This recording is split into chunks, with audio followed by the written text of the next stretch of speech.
Highlander, The Immortal Legacy of the MacLeods by Andries. Below. Screaming, howling, fervently, blood on ancient stones, echoes of a warrior's cry.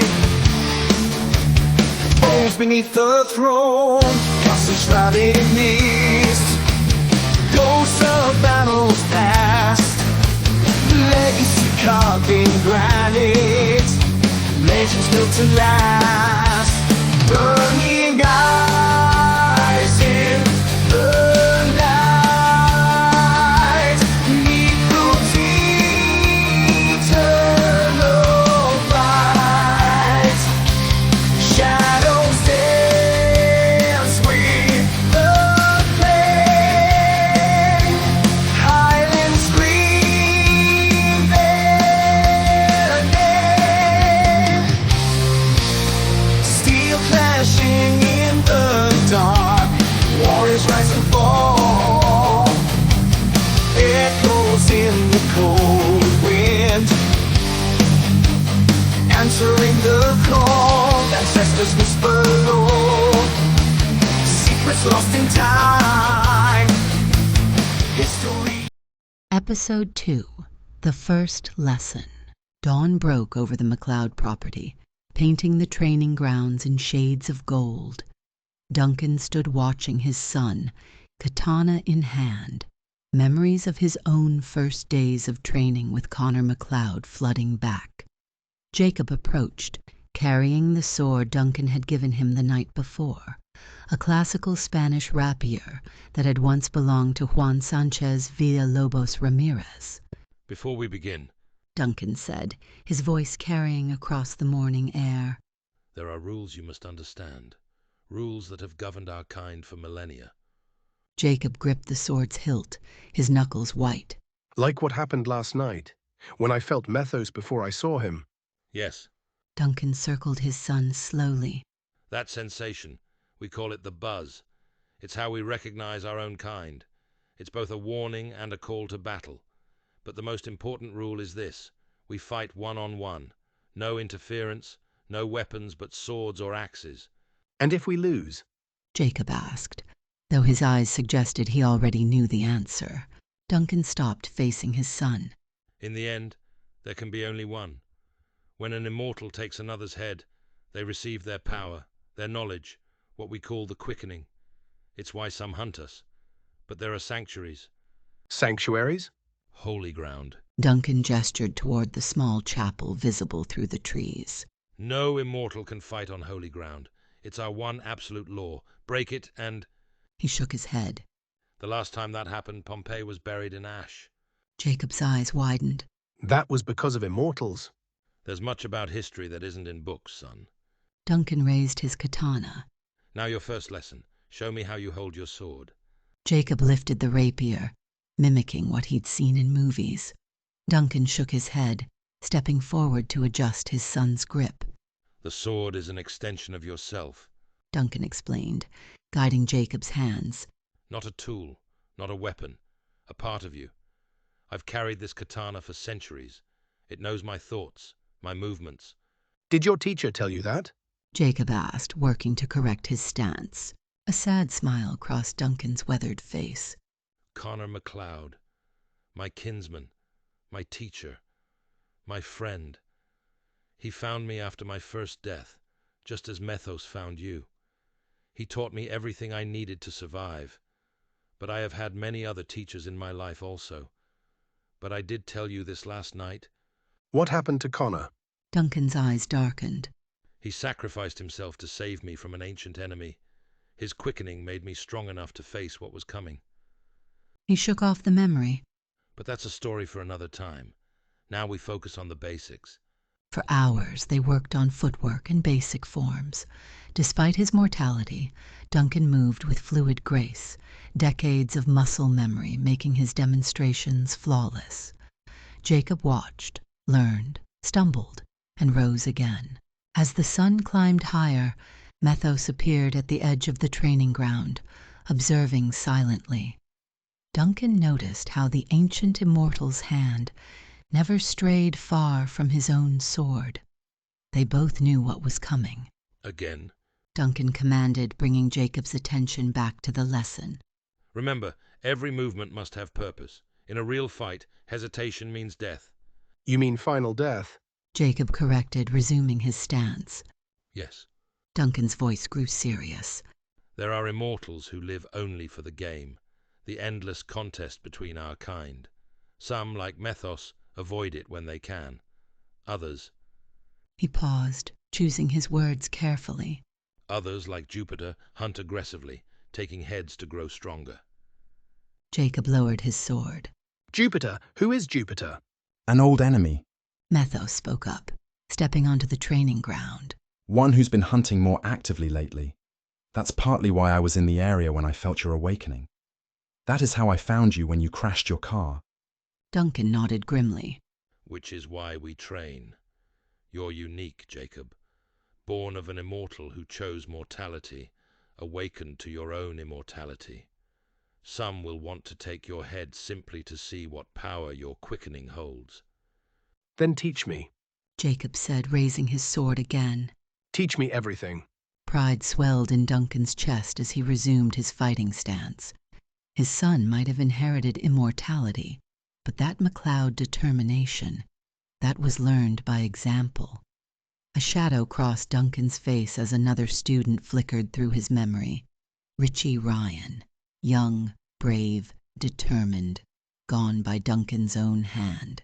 Methos must have noticed the change in Duncan's expression. You're thinking about Richie, aren't you? Jacob lowered his sword, sensing the shift in mood. Richie. You've mentioned him before, but never... Duncan's grip tightened on his katana as the memories flooded back. The abandoned subway station, the demon Ahriman taking forms to torment him, making him see enemies where there were none. Richie Ryan was like a son to me, he said quietly. I trained him, just as I'm training you now. He was brave, talented, full of potential. What happened? Jacob asked softly. Duncan turned away, his voice thick with emotion. Ahriman, an ancient evil spirit that appears every 1,000 years. It played with my mind, made me see things that weren't there. I thought I was fighting the demon, but... He closed his eyes, the pain still fresh after all these years. It was Richie. I killed him before I realized what I had done. MacLeod nearly lost himself after that. Methos added solemnly. Walked away from everything, everyone, wanted to die himself. How did you come back from that? Jacob asked, understanding for the first time the deep wells of pain his father carried. Duncan opened his eyes, looking at his son with a mixture of love and lingering grief. Joe Dawson, my watcher, my friend, he wouldn't let me give up. Neither would Methos. They helped me understand that honoring Richie's memory meant living, not dying. That the greatest tribute I could pay him was to keep teaching, keep fighting the good fight. That's why you're so careful with my training. Jacob realized. Why you keep emphasizing awareness, control. Every lesson I teach you, Duncan said, raising his sword again. every technique, every principle, they're not just from my teachers.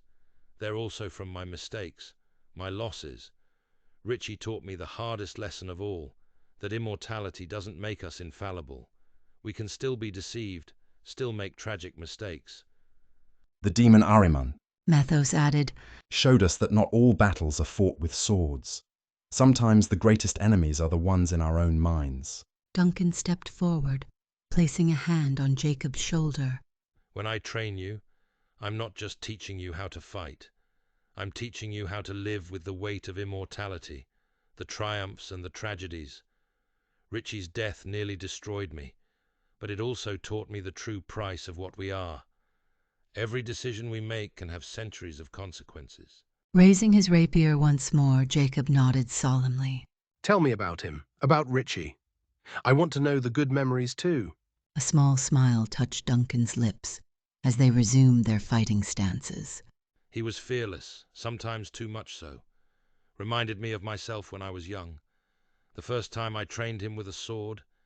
As they continued their practice, Duncan shared stories of Richie, his courage, his growth, his humor.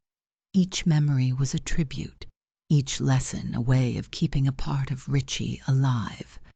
And in Jacob's determined eyes, Duncan saw a chance to pass on, not just the skills, but the wisdom bought at such a terrible price. There was a time, Duncan continued, watching Jacob practice his forms. not long after Richie's death, when I questioned everything. The weight of immortality, the purpose of it all. I was ready to end it. Methos shifted uncomfortably, remembering those dark days. Hugh Fitzcairn had other plans. Jacob paused mid-strike. Fitzcairn, the one from your stories about the 17th century. A ghost of a smile crossed Duncan's weathered face. Fitz, my old friend. He appeared to me when I was at my lowest point. I thought I was ready to die, to let another immortal take my head. The guilt over Richie, the weight of 4 centuries of life. It was crushing me. But it wasn't really Fitzcairn, was it? Methos interjected softly. Liam told me about it later. You were caught between life and death. Duncan nodded, his eyes distant with memory. Fitz showed me visions, what the world would have been like if I'd never been born. All the lives I'd touched, the people I'd saved, gone. Joe Dawson, dead in Vietnam. Amanda, losing her head centuries ago. You, He looked at Methos. alone, having given up on humanity entirely. And my mother. Jacob asked quietly. She would have died in that chaos when the source appeared. Duncan replied. You would never have been born. He stepped forward, demonstrating another defensive move. Fitz showed me that immortality isn't a curse, it's a responsibility. Every life we touch, every person we help or teach or love, it creates ripples across time. Like Grandmother Mary. Jacob said, remembering the stories of Duncan's mortal mother. You saved her village. Yes, and Deborah Campbell, Ian MacLeod, all those who came before you. Duncan's voice grew stronger. Fitz made me see that choosing to die wouldn't honor Richie's memory. It would waste it. Every person we lose teaches us something, makes us who we are. Richie taught me about trust and betrayal, about the price of power. But Fitz, he taught me about purpose. To be or not to be. Methos quoted softly. The eternal question. And what did you choose? Jacob asked, though he knew the answer. Duncan moved into a fighting stance again. I chose to live, to keep fighting, to keep teaching, to love again. Because that's what immortality is really about. Not just surviving, but making each day matter. Richie's death nearly broke me, but understanding that my life had meaning, that it made a difference, that saved me. And now? Jacob mirrored his father's stance. Now I have even more reason to live.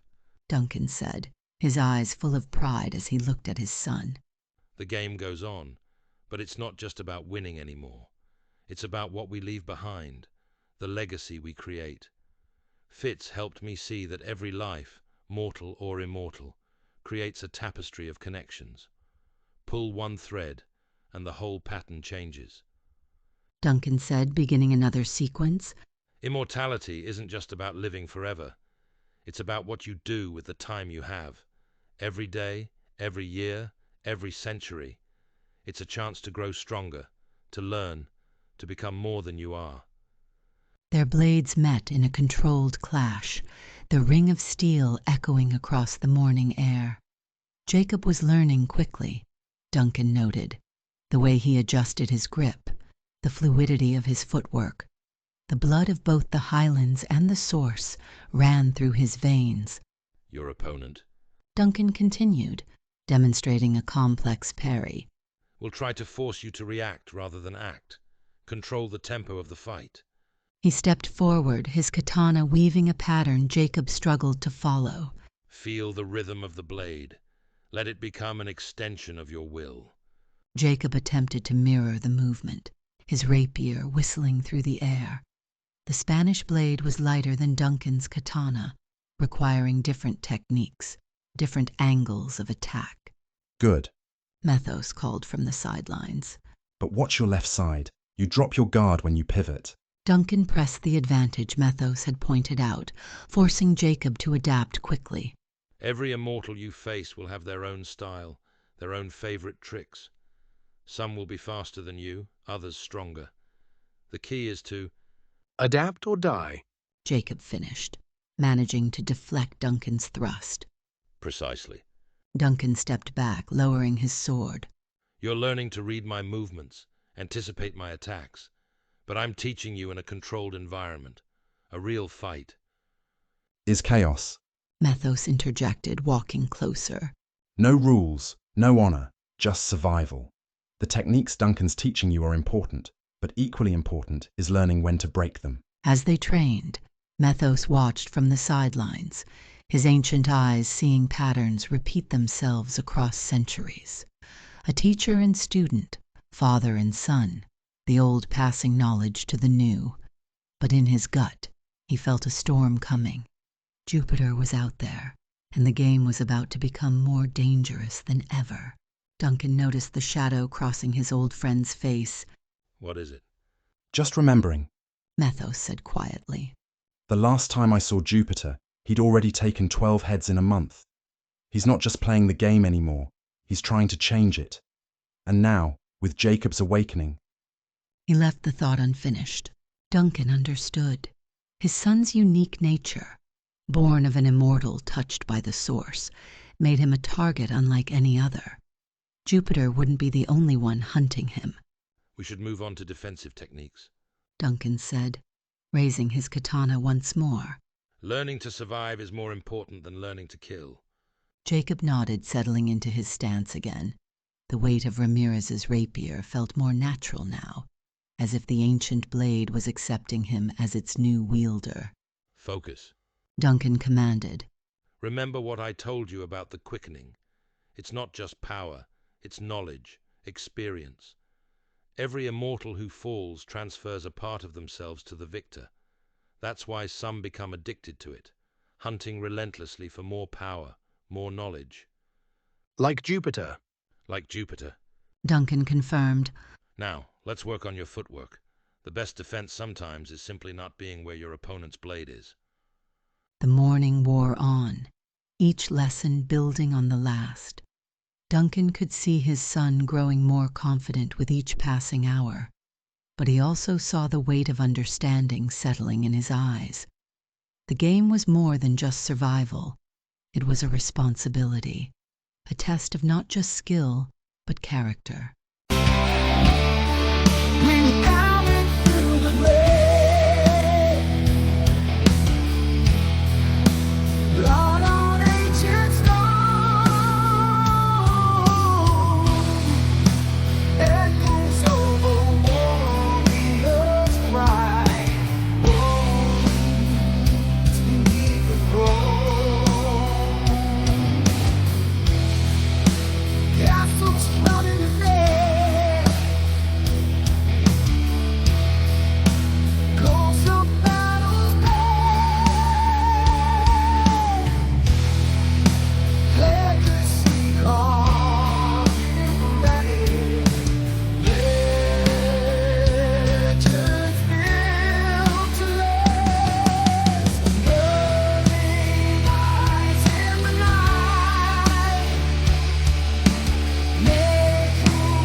Highlander, the Immortal Legacy of the MacLeods. Video and voice done with Infinity AI. Research done using Claude AI.